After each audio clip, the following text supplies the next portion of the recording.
Hello everybody, the Simplifier is here, and welcome back to another redstone tutorial. Today I have a reversed smart piston, and what this does is basically whenever you place a block in front of this sticky piston, it automatically pulls it for you. What a regular smart piston does, if you don't know, is if you put a piston, or if you put a block in front of a regular piston, the piston will push the block out. But this is a little bit more complicated, and I will show you how to build it today. But here's just a little overview of it. And the use of this thing is for you to decide. I'm not going to tell you. But anyways, I'm going to show you how to build it right now.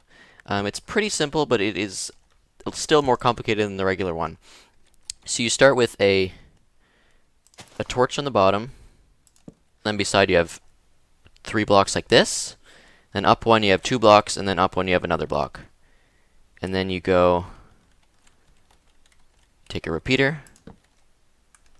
And you go like this, and into the block with the repeater. This repeater is very important. If you don't have this, it will not work.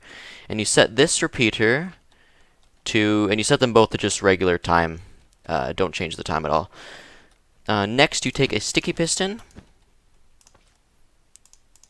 and you put it on the block right here.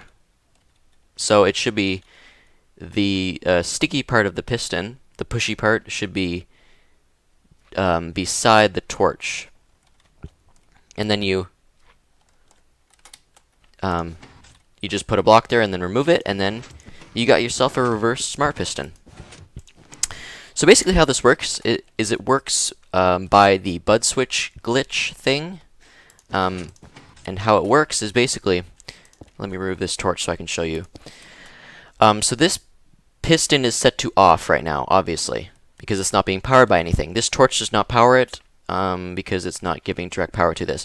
But when you do this, the piston is actually getting power. It just isn't getting updated. And pistons, they need 2 things to actually extend or de-extend. They need an update, and they need either power or no power. So what I mean by that is if I take, let's grab a lever. So this piston, when I flip this lever, it's fulfilling both of those requirements. It is updating the block beside it, and it is providing power. So it's providing power by this, and it is updating it. Same with any of the sides, you know, same with all of them. And same when you depower it. So when you depower it, it's taking away the power, and it's updating it. So the piston won't check if it's being powered or unpowered unless it gets updated, basically. But the kind of glitch part about it is you can actually power a piston diagonally. So this piston is actually being powered right now. It just isn't getting updated, so it's not checking if it's powered. So if I put a block here, it updates it, and it actually does check.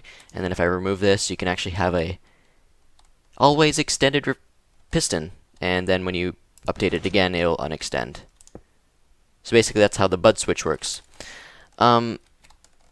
And we use that in here. So when we place the block, this piston is actually getting powered by this block right here, which is being powered by this repeater, that's getting powered by this block, that's getting powered by this torch, and it all goes around to this. Now when we remove the block, that's when you get the update. So it updates this block, which makes it extend, but then right after, this gets unpowered because the block's being removed, which makes this line turn off. And then it basically just happens again. When you place the block, it updates it again, which powers this.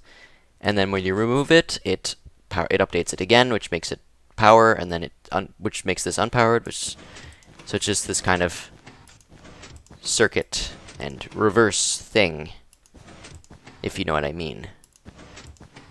But hopefully that makes sense. Hopefully this is useful. I don't really have any use for it right now, but hopefully you guys find some uses for it. If you enjoyed, please leave a like and consider subscribing, and I will see you again later for some more redstone tutorials. Goodbye.